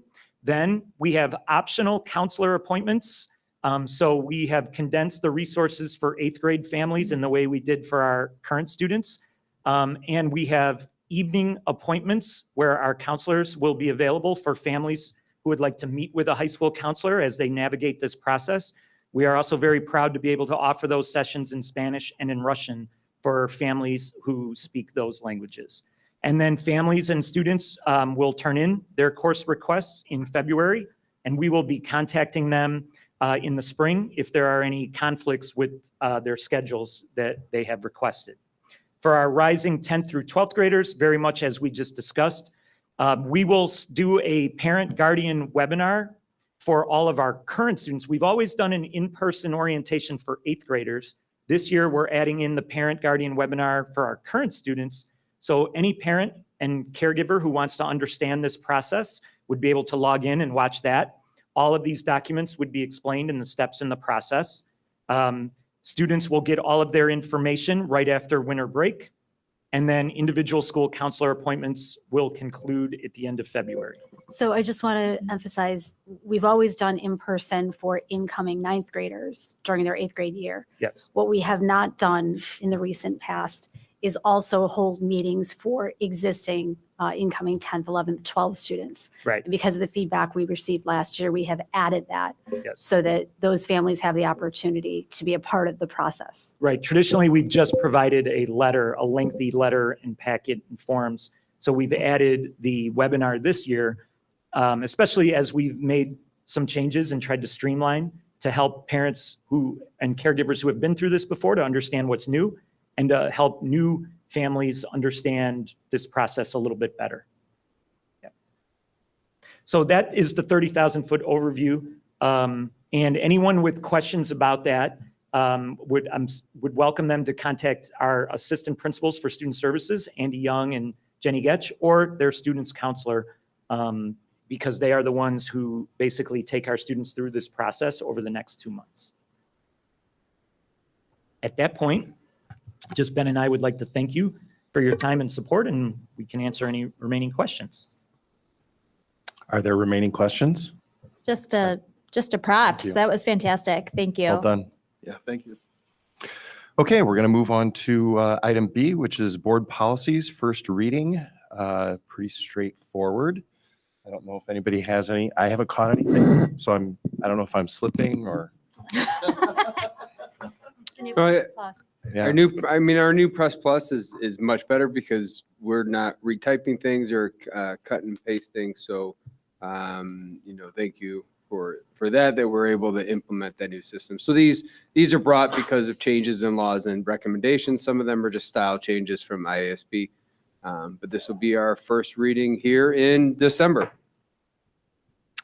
Are there any other questions about that? Moving on to employment of employees. And so here's employment of employees since our last board meeting. So we have some resignations and some retirement notifications. I have no questions there. Now we're on to future agenda items.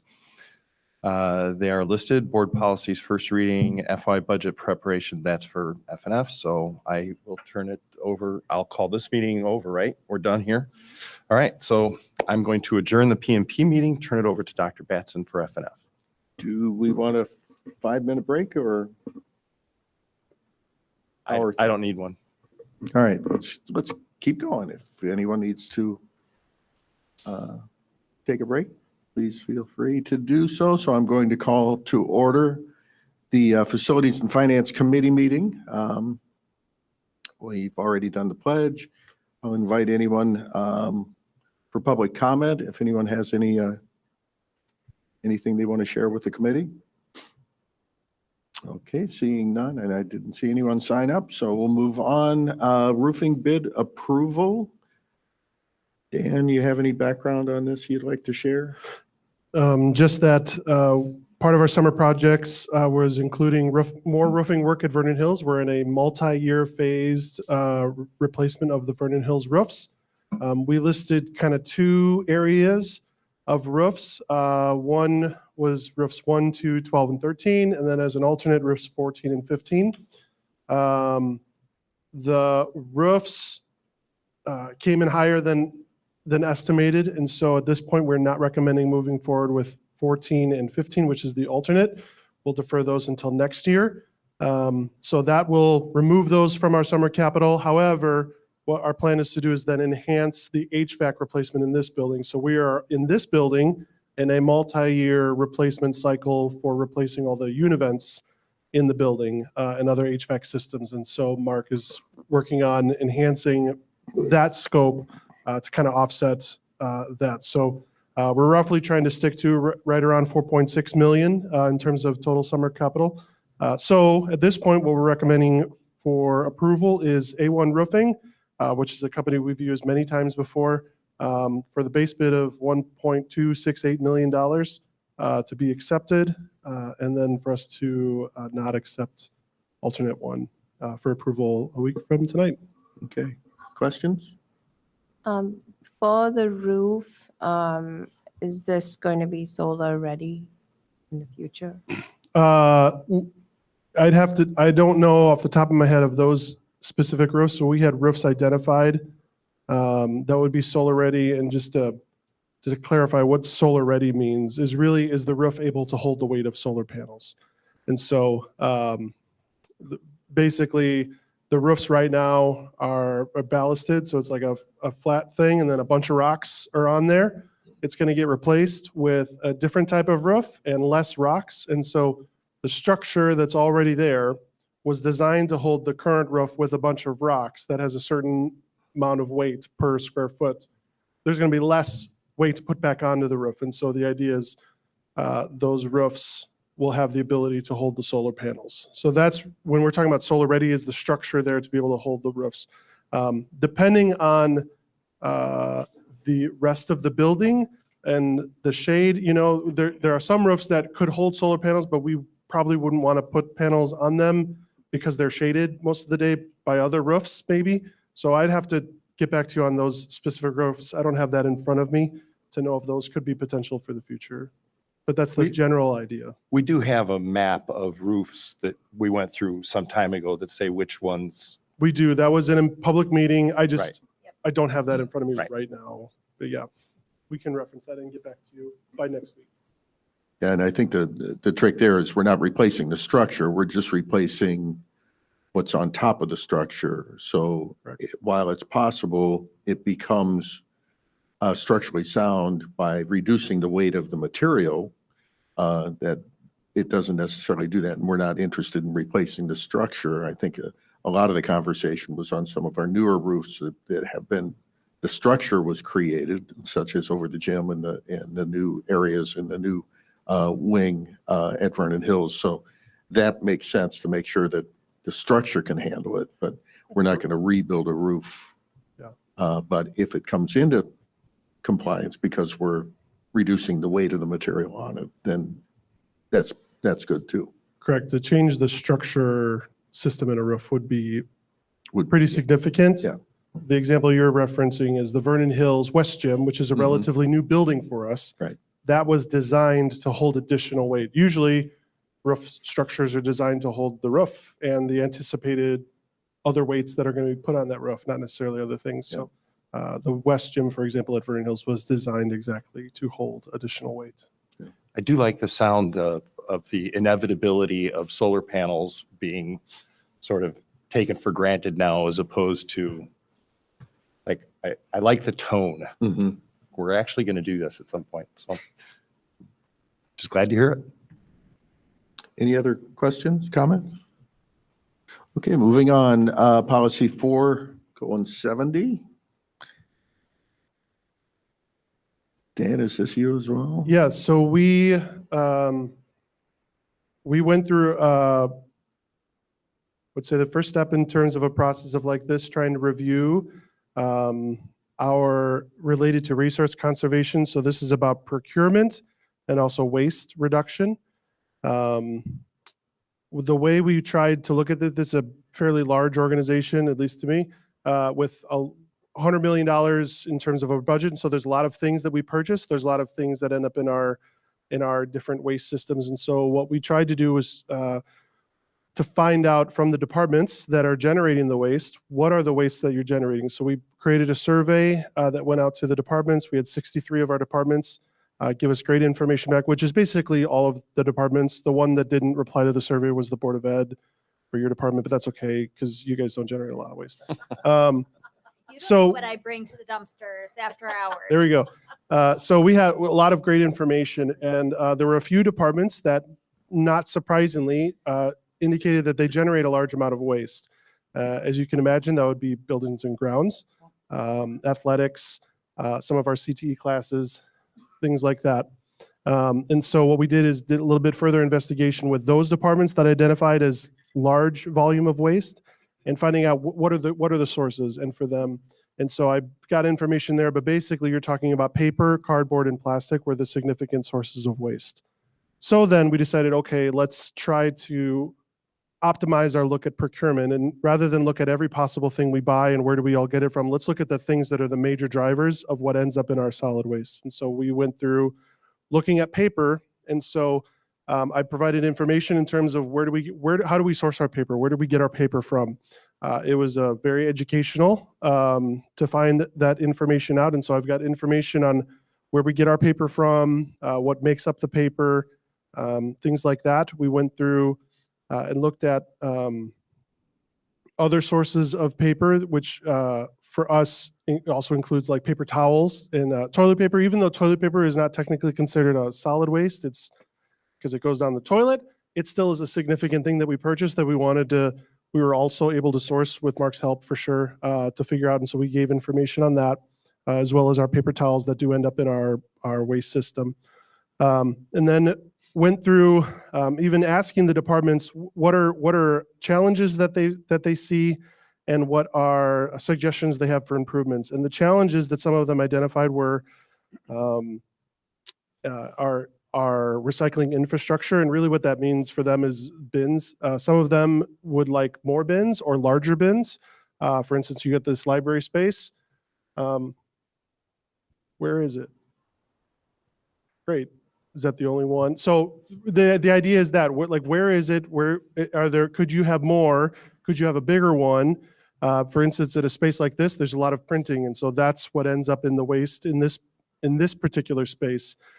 Things like that. Another one was about education and people recognizing that there are various levels of understanding of recycling, what can be recycled, what should be recycled, things like that. They asked for more education on that. Another one is in terms of a significant thing that ends up into our waste is cardboard and plastic that comes from packaging. So we might order particular supplies and those come to us packaged. We don't have a whole lot of control about how that company decides to package those things and give us that cardboard or plastic. But we do have our major departments very focused on recycling already in terms of that. And so really, we can't do a whole lot in terms of sourcing our cardboard and plastic that comes from packaging. But one thing that we can do is try to encourage more bulk ordering so that when you order in bulk, you're getting more things together. So hopefully there's less packaging, things like that. Those are things that we think that we can encourage. And then finally, looking at ways for other procurement options, particularly paper. So can we look at recycled paper? Maybe. Recycled paper costs more, about 10% more because recycling costs money. At the end of the day, recycling is a business and it costs money to recycle.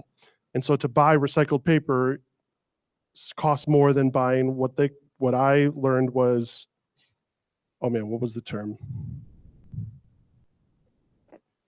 Yeah, there's a term. I'm forgetting it right now, but it's in somewhere. I think it's in the report somewhere. Virgin paper. Virgin paper means not recycled. That's the term. So that's something we can look at. There is an additional cost to that, and there could be there used to be, I don't know if there still is, but there definitely were concerns about using recycled paper in copy machines because they would fall apart easier or they would create a lot of dust that would create more maintenance issues. And so now you got some copier companies were saying, don't put recycled paper in there.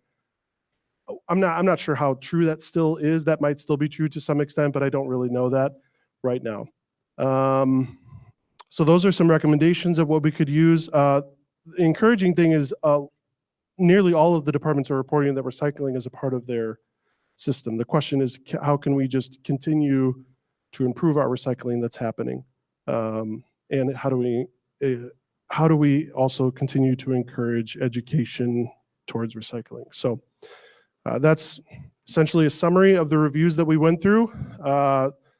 This is my first time going through something like this, so this is new for us in terms of that process. So that's the information, a summary of the information. Thank you for all the hard work on this. Looking through this, I think this is a a perfect example of what this policy is intended to generate, is to really a good look and a review and a evaluation of what we're doing, come out with some recommendations, get better for next time, and then at some point in time in the future, we'll do this again. And I know I appreciate all the extra effort that went into this. I only had one question. I don't believe there's any action we have to take as a result of this, or if this needs to be presented at anything beyond what you just presented. I think this is good to go from where we are, but I just wanted to double check. Yeah, my understanding is I don't believe there's any action. It's really just, this is the information, what feedback do you have or questions do you have? And then if you're comfortable with these recommendations, we will move forward internally to work towards these. It's not like we're going to do all these tomorrow. Like, this is a step in a process to continue to move towards better energy conservation or resource conservation, which is the stated, that's the name of the policy. So we're just going to keep continuing moving in that direction. So we would then communicate this internally and find out from people to acquire what do we need to do to acquire more bins or larger bins, and then work on an educational plan, things like that. So, other comments, questions? If I remember, the policy is sort of vague in terms of saying we're going to review this periodically. It doesn't say, every year, every other year, anything like that. What do you think is reasonable in terms of, now that you've done this, when would be a good time to look at it again? That's a good question. I would probably need to think about it rather than give you an answer. But I would probably want to think about it and talk with other folks in our system. But that's a good question to ask. Do we have a separate compactor on campus where recyclables go? Like, how do those go off campus? Mark? We have a separate collection. So classroom collections at both schools are taken through, emptied and then put in the bins like you have at your residence. And then the trucks come by, pick those up once a week. Cardboard and the plastics and those, we have, it's approximately like a 6-yard to 8-yard dumpster. So that's done minimum once a week that comes and picked up. So all your boxes from your kitchen, everything gets broken down. And then they pick that up. Okay. Other questions, comments? Okay, thank you, Dan. Thank you, and thanks to everybody that contributed to that well-done report. Budget preparation resolution, quick explanation on that. Back to Dan. Just standard practice for us. This is the time of year that we approve this to officially get the ball rolling for FY26 budget. That will, I have full confidence that we'll be able to approve something ready for June. So another fiscal year is coming. It never ends. Let's see. You finish one, you get the other one going. So, questions, comments on that? We're good. Future agenda items. Nothing for the FNF. And 2 quick notes. January, we are replacing our standard committee meetings with a closed session related to the schedule that we saw earlier regarding the superintendent search. So there will not be a facilities and finance or a program personnel committee meeting in January, just as a reminder.